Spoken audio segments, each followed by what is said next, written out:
नमस्कार विद्यार्थी मित्रांनो, स्वागत आहे आपल्या या एज्युकेशनल चॅनलमध्ये। मित्रांनो, इयत्ता 10वीच्या मराठी या पाठ्यपुस्तकात दिलेला पाठ्यांश क्रमांक 4 उत्तम लक्षण हा पाठ्यांश म्हणजे ही कविता आपण या व्हिडिओच्या माध्यमातून समजून घेणार आहोत। सर्वप्रथम आपण या कवितेचे कवी संत रामदास यांचा थोडक्यात परिचय करून घेऊ।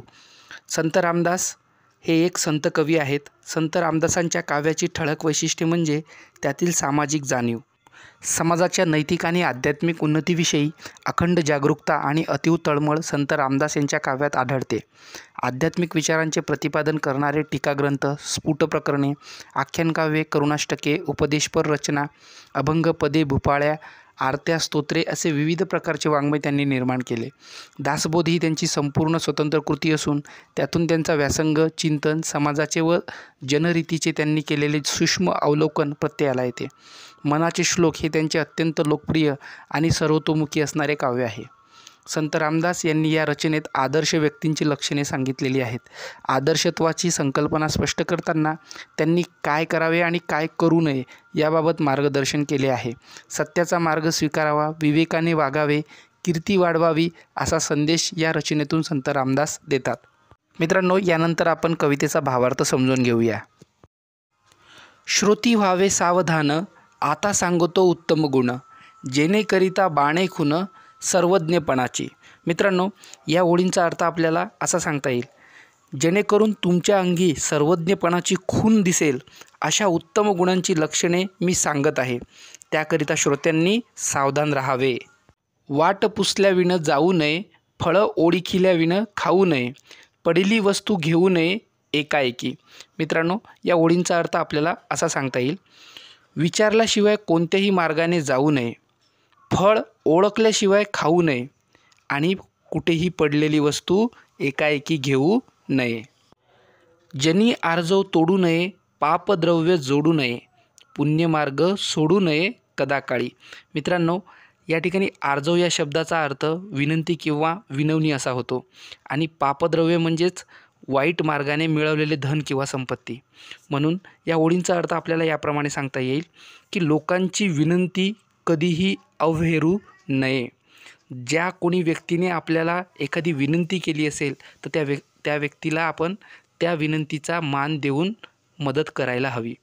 पापमार्गाने द्रव्य मिळवू नये, आपण कुठल्याही वाईट मार्गातून किंवा वाम मार्गातून कुठल्याही प्रकारचं द्रव्य, धन, संपत्ती मिळवू नये। पुण्यमार्ग कधीही सोडू नये, जेव्हाही आपल्याला काही पुण्य करण्याची संधी मिळेल त्यावेळी आपण सर्वात प्रथम समोर असायला हवे, म्हणजेच पुण्याचा साठा वाढवायला हवा। तोंडाळासी भांडू नये, वाचाळासी तंडू नये, सत्संग खंडू नये अंतर्यामी। मित्रांनो, तोंडाळासी म्हणजेच काय तर भांडखोर व्यक्तींशी आणि वाचाळांशी म्हणजे काय तर बडबड्या व्यक्तींशी।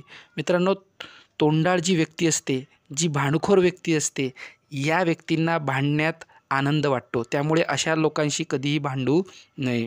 वाचाळांशी म्हणजेच काय तर बडबड्या व्यक्तींशी जास्त बडबड करू नये, जास्त बोलू नये, कारण त्यांच्याशी बडबड करण्यात आपण जिंकू शकत नाही।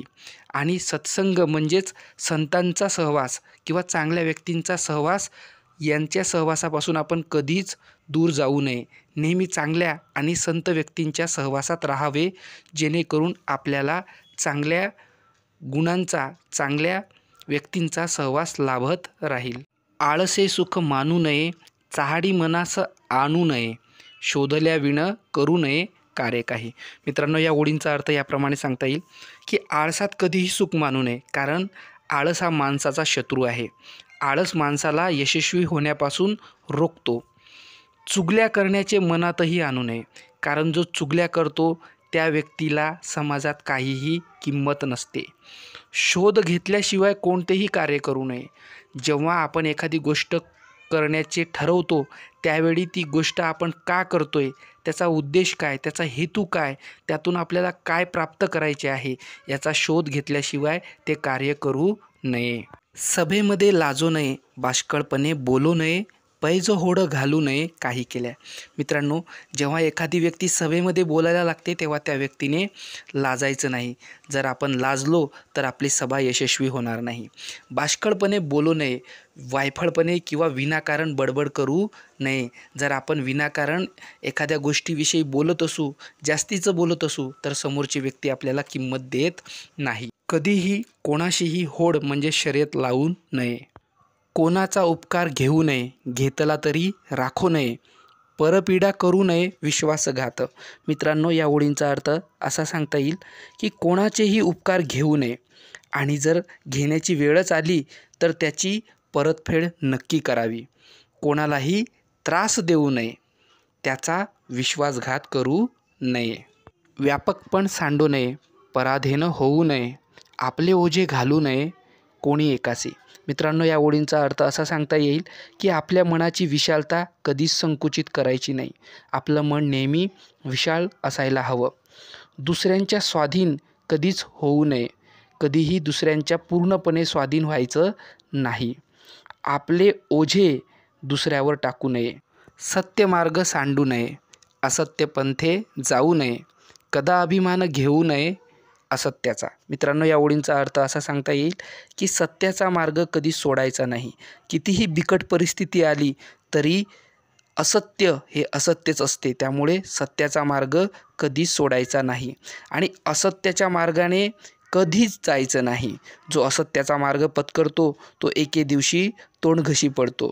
त्यामुळे असत्याच्या मार्गाने कधीच जायचं नाही किंवा असत्य बोलून मोठी वाहवा मिळवणं याचा अभिमानही कधी बाळगायचा नाही, कारण कधी त्याचा भोपळा फुटेल हे सांगता येत नाही. कवितेच्या शेवटच्या ओळी अशा आहेत.